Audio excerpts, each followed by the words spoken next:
감사하기는 쉬운 일은 아니고 무척 어려운 일입니다.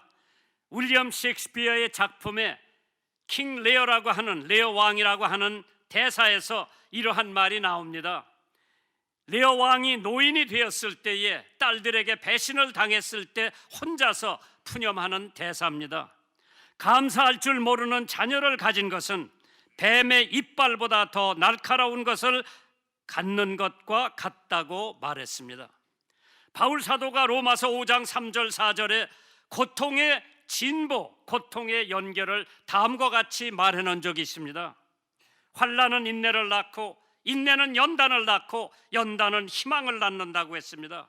환난 속에서도 감사하면 위대한 인내를 터득하게 되고, 힘겨운 인내를 하면서도 감사하는 생활을 하면 더욱 연단이 되어 높은 인격에 도달한다고 했습니다. 그리고 연단을 쌓으면서도 계속 감사하면 불멸의 희망을 갖는 믿음의 승리자가 된다고 했습니다. 오늘 감사주일입니다. 우리 주변에 감사할 것이 얼마나 많은데도 불구하고 우리는 감사의 생활보다는 불만과 불평, 시기와 질투, 이것으로 우리의 인생을 보내는 날이 얼마나 많은지 모릅니다. 바울은 가시와 싸우면서 그 모든 고통, 인내, 연단을 감사 연결을 시켰던 것입니다. 그때 가시가 변하여 은혜가 된 줄 믿으시기를 주님의 이름으로 축원합니다. 그 위대한 바울 사도가 가시 때문에 하나님 앞에 3번 기도를 합니다. 이 가시를 내게서 옮겨달라고 할 때 하나님께서 가시는 옮겨주시지 않고 내 은혜가 너에게 족하다는 대답으로 대신하셨습니다. 시편 100편 4절에 감사함으로 그 문에 들어가며 찬송함으로 그 궁전에 들어가서 그에게 감사하며 그 이름을 송축할지어다. 오늘 감사주일을 맞이해서 우리가 얼마나 하나님 앞에 감사하고 있는지 한번 점검하는 귀한 시간 되기를 주님의 이름으로 축원합니다. 사무엘 자이프라고 하는 변호사가 사형수 78명을 구해준 유명한 사건이 있었습니다. 그러나 그 중에 몇 사람이 감사의 뜻을 표했느냐고 물어보니까 단 한 사람도 없다고 그랬습니다. 누가복음 17장 17절에 예수께서 대답하여 가라사대 10사람이 다 깨끗함을 받지 아니하였느냐? 그 9은 어디에 있느냐? 예수님께서 달려온 나병 환자, 문둥 환자 10사람을 고쳐주셨습니다. 그 10사람 중에 예수님을 찾아와서 살해하고 감사의 뜻을 표한 사람은 한 사람밖에 없었을 때 예수님께서 그 9은 어디에 있느냐? 와나메커라고 하는 사람은 가난한 가정에서 태어나 교회 헌금할 돈이 없어서 벽돌을 바친 적이 있습니다. 그러나 그는 단독으로 교회를 지을 수 있는 부호가 됐고 장관까지 되었던 사람입니다. 그는 모든 것이 다 하나님의 은혜일 뿐만 아니라 하나님께 감사의 제사를 드릴 뿐 아니라 자기에게 신앙의 은혜를 끼쳐주신 잼버스 목사님에게도 은혜의 보답을 할 수가 있었습니다. 그 목사님에게 은혜 보답하기 위해서 100만 불을 헌금해 아름다운 예배당을 짓고 헌당식 때 눈물을 흘리며 와나메이커가 이러한 얘기를 합니다. 모든 은혜는 하나님께로부터 왔으니 하나님께 감사하자. 시편 103편 1절 이하에 보면 내 영혼아 여호와를 성축하라. 내 속에 있는 것들아 다 그 성호를 성축하라. 내 영혼아 여호와를 성축하며 그 모든 은택을 잊지 말지어다. 저가 내 모든 죄악을 사하시며 내 모든 병을 고치시며 내 생명을 파멸해서 구속하시고 인자와 긍휼로 관을 씌우시며 좋은 것으로 내 소원을 만족해 하사 내 청춘으로 독수리같이 새롭게 하시는도다. 다윗 왕이 왜 감사를 안 하고 살았겠습니까? 이러한 하나님의 축복과 은혜를 받은 다윗 왕은 늘 감사로 생활을 이어갔습니다. 연세대학교의 초대 총장 백낙준 박사님의 아버지 백사경 씨의 얘기가 있습니다. 물론 두 분 다 고인이지만은 그 아버지가 시각 장애인이었습니다. 그리고 점을 치는 사람이었습니다. 그는 돈을 많이 벌게 되자 아들과 아내를 버리고 다른 여자와 따로 살림을 차렸습니다. 그런 어느 날 전도사가 나타나서 당신의 영혼과 후손들의 장래를 생각해서 점치는 생활을 청산하고 예수를 믿으시어 전도를 했습니다. 그러자 큰 소리로 야단을 치며 거부한 백사경 씨는 이 일이 있은 후부터 잠만 자려고 하면 자식 멸망받을 짓을 그만두고 예수 믿고 천당 가라고 하는 것이 늘 귓속에서 아른아른했다고 합니다. 그는 결국 교회를 찾게 되었고 교회에서 처음으로 낳은 그날 회개하고 예수 믿기로 작정을 했습니다. 그 후 점쟁이 일을 청산하고 모든 재산을 털어 교회를 짓고 자신은 가난하게 살아왔습니다. 이 소식을 들은 맥켄리 선교사, 미국 선교사에 의해서 백 씨의 가족들을 교회 사찰로 봉사하게 되었고 아들 백낙준 학생은 중학교와 고등학교를 졸업맞고 미국 유학을 통해 예일 대학에서 철학 박사 학위를 받은 후 연세대학 교수가 되고 초대 총장이 되었습니다. 그리고 문교부 장관까지 지냈습니다. 저는 그 문교부 장관의 허가를 맡아서 1951년 미국 유학을 갔다 온 겁니다. 참 신기하지요? 우리의 인생도 변화시킬 수 있는 것도 역시 예수 그리스도시고, 그러기 위해서 죄와 사슬에서 끊어버릴 수 있는 분은 오직 예수 그리스도 한 분입니다. 요한일서 1장 9절에 만일 우리가 우리 죄를 자백하면 하나님은 미쁘시고 의로우사 우리 죄를 사하시며 모든 불의에서 우리를 깨끗게 하실 것이라고 했습니다. 이것을 생각하면서 오늘 감사의 제사란 무엇인가 한번 생각을 해봤어요.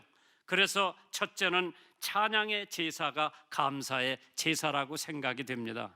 하나님께 드리는 찬양, 우리들이 매주일마다 부르는 그 찬양은 하나님께 드리는 찬양이라 하나님께서 얼마나 기뻐하시겠는가 생각을 해봤습니다. 요나서 2장 9절에 나는 감사하는 목소리로 주께 제사를 드리며 나의 소원을 주께 갚겠나이다. 구원은 여호와께로서 말미암아니다 하니라. 나는 감사의 목소리로 주께 제사를 드린다고 하는 것은 찬양의 제사를 드리는 것이 오늘 추수감사절에 하나님께서 기뻐하시고 좋아하시고 흠양하시는 것을 믿으시면 아멘 하시기 바랍니다. 로마서 15장 9절에 내가 열방 중에서 주께 감사하고 주의 이름을 찬송하리로다 함과 같으니라. 찬양은 성도의 의무라고 했습니다. 다윗 왕은 이스라엘 조상 하나님께 감사를 했고 하나님의 주권에 대한 감사를 했고 세 번째로 주의 영화로운 이름을 찬양했다고 역대하에 기록이 되어 있습니다. 오늘 역대상 29장 13절에 보면 우리 하나님이여 이제 우리가 주께 감사하오며 주의 영화로운 이름을 찬양하나이다. 시편 57편 8절 9절에 만민 중에서 주께 감사하오며 열방 중에서 주를 찬송하리이다. 시편 104편 33절에 나의 평생에 여호와께 노래하며 나의 생존하는 동안에 내 하나님을 찬양하리로다. 환경의 제약을 받지 않고 늘 찬양하는 믿음, 고귀한 믿음이라고 볼 수 있습니다. 찬양을 통해 많은 역사가 일어나고 있으니 성도들은 더욱더 찬양하는 신앙을 가져야 될 줄 믿습니다. 김수진 목사님의 고목에서 생명이 흐른다라고 하는 책이 있습니다. 그 책을 보면 서대문 형무소에 수감됐던 여자 재소자 최영애라고 하는 사람의 얘기가 기록되어 있습니다. 그 여자는 엄청나게 가난해 가정에서 태어났고 학교도 못 갈 지경이었으며 항상 어머니의 감사하다는 입버릇처럼 하는 소리가 싫고 짜증이 났습니다. 하루는 교도소 여사의 5살가량 된 인철이라고 하는 아이가 엄마와 함께 수감이 되어 교도소에 수감 생활을 하고 있었습니다.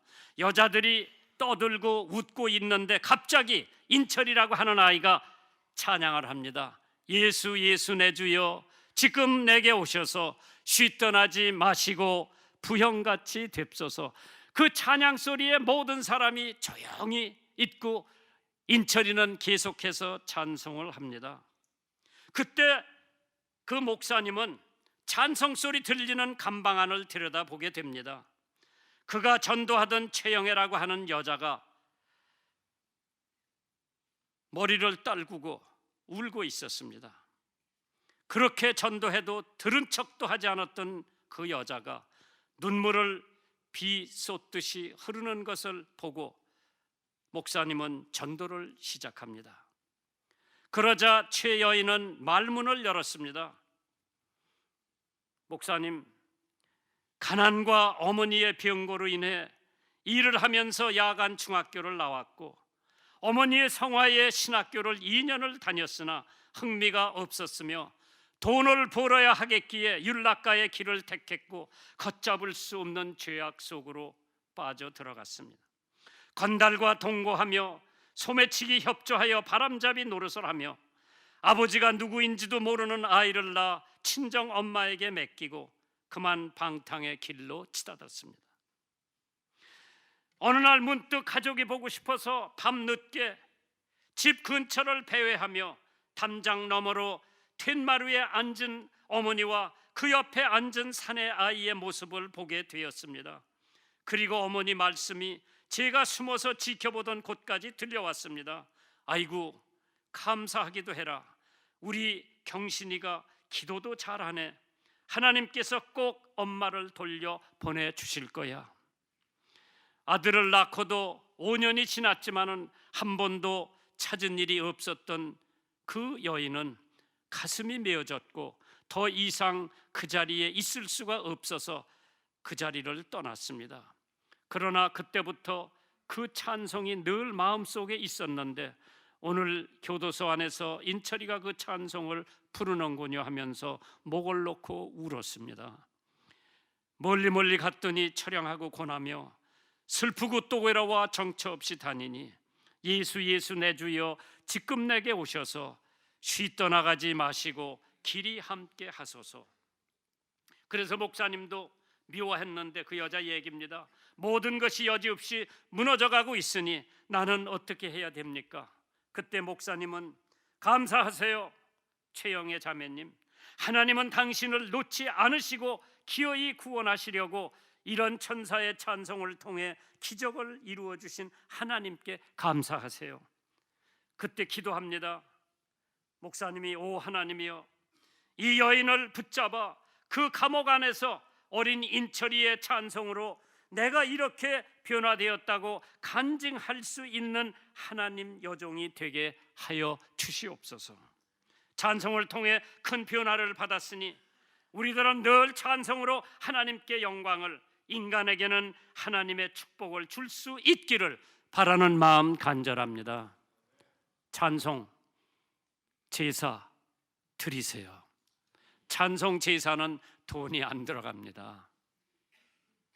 제가 미국 유학을 할 때 영어를 못했고 아는 사람도 없었고 엄마 생각에 고향 생각에 늘 울고 있었을 때 제 마음을 달래보려고 제가 알던 유행가를 다 불러봤습니다. 나의 살던 고향은 꽃피는 동산, 울려고 왔던 곳 웃으려고 왔던 곳, 비린내나는 부두카에 이슬 맞은 백일홍, 진주라 천리길을 내어이 왔던 곳, 해는 져서 어두운데 찾아오는 사람 없어. 암만 그런 노래를 불러봐도 마음에 위로가 안 되는데 어느 신학생이 와서 저를 전도하고 제일 처음 가르쳐준 찬송이 예수로 나의 구주 삼고 피와 성신으로 거듭나니 뜬 세상에 내 영혼이 하늘 영광 둔, 그 찬송을 부를 때마다 얼마나 내 마음속에 위로가 되고 힘이 되는지 그때서부터 저는 그 찬송을 늘 축구장에서도 교실에서도 기숙사에서도 부르기 시작했습니다. 내가 모태에서부터 주의 붙드신 바 되었으며 내 어미 배에서 주의 취하여 내신 바 되었사오니 나는 항상 주를 찬송할지어다. 시편 71편 8절에 주를 찬송함과 주를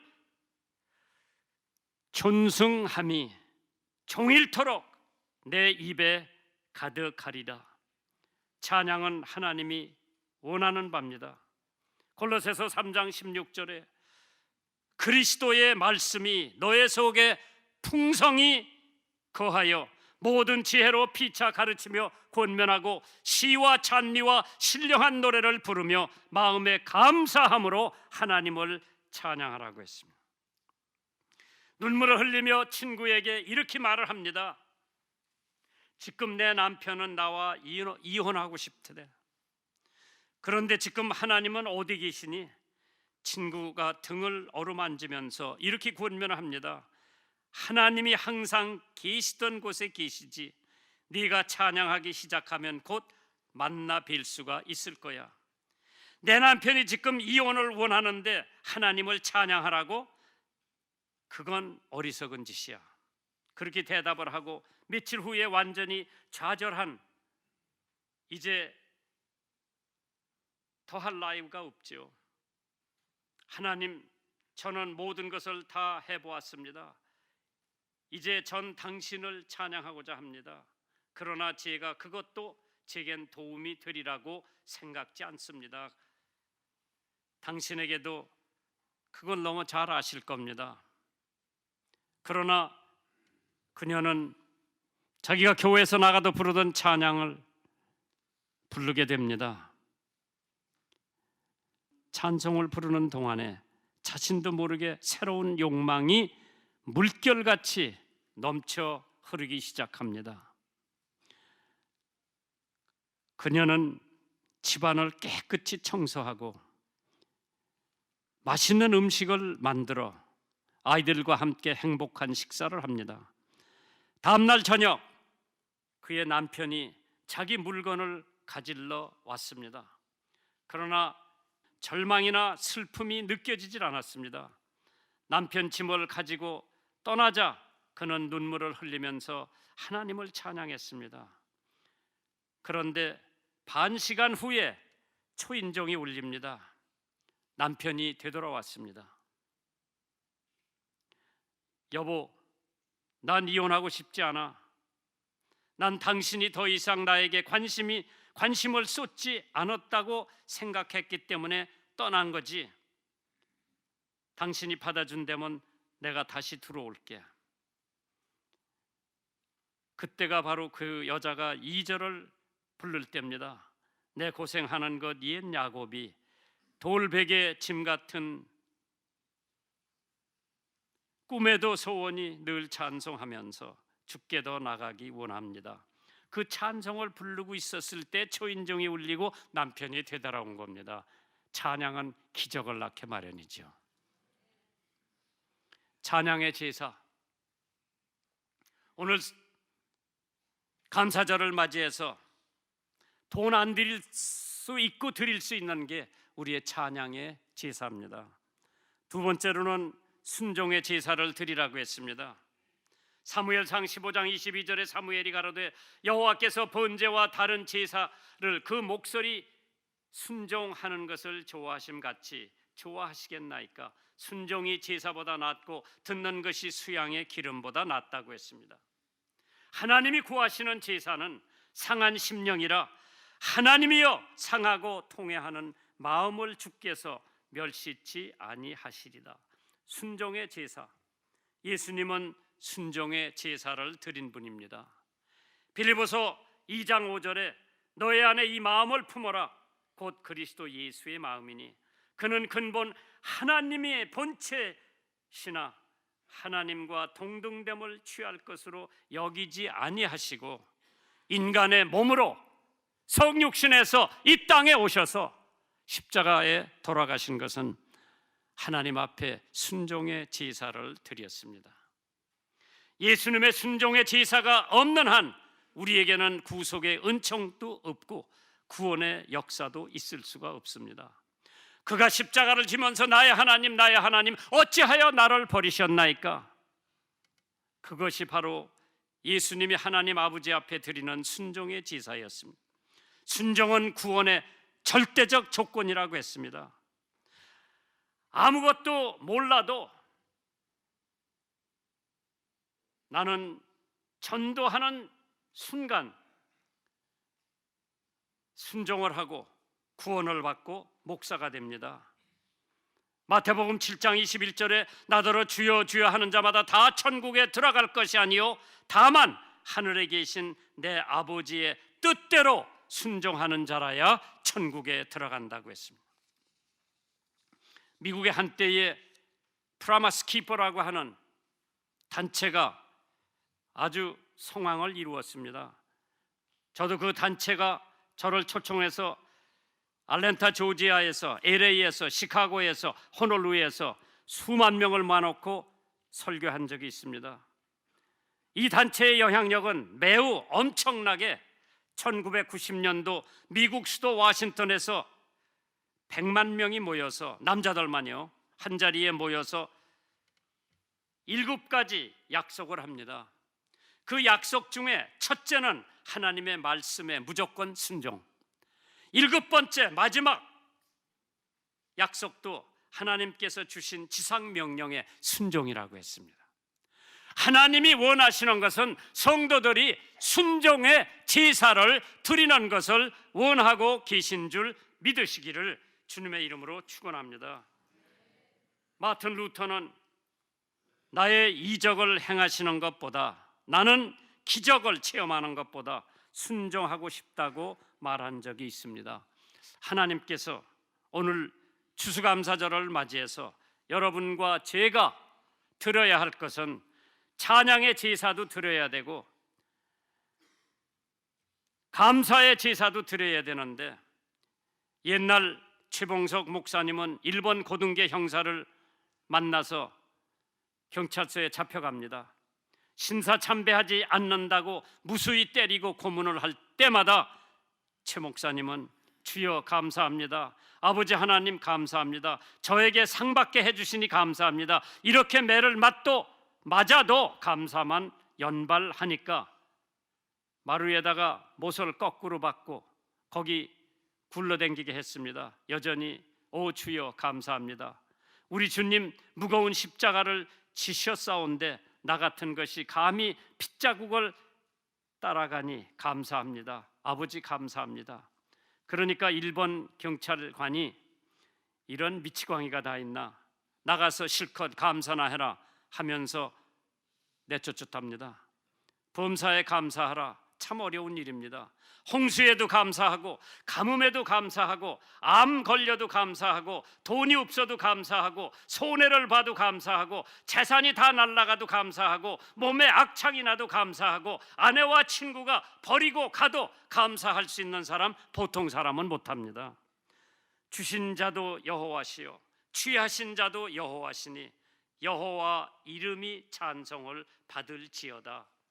왜 우리가 욥의 신앙을 본받고자 하는지 알 수 있을 것 같습니다.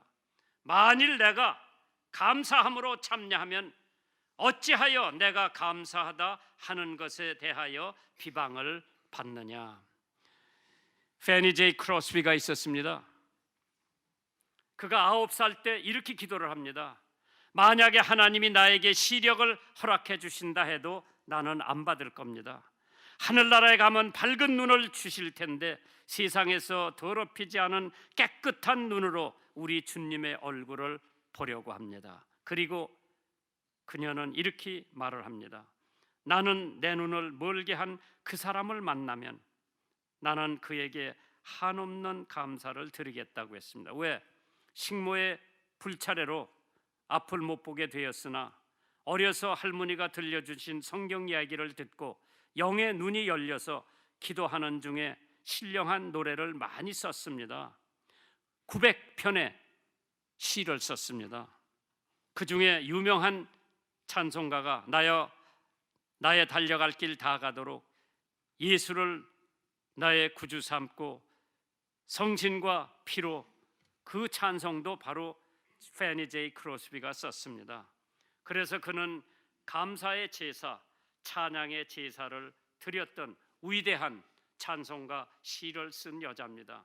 참으로 하나님의 은혜와 사랑을 받은 사람은 어떠한 처지에서든지 불평, 원망 대신 감사와 자족의 생활을 하시기를 주님의 이름으로 축원합니다.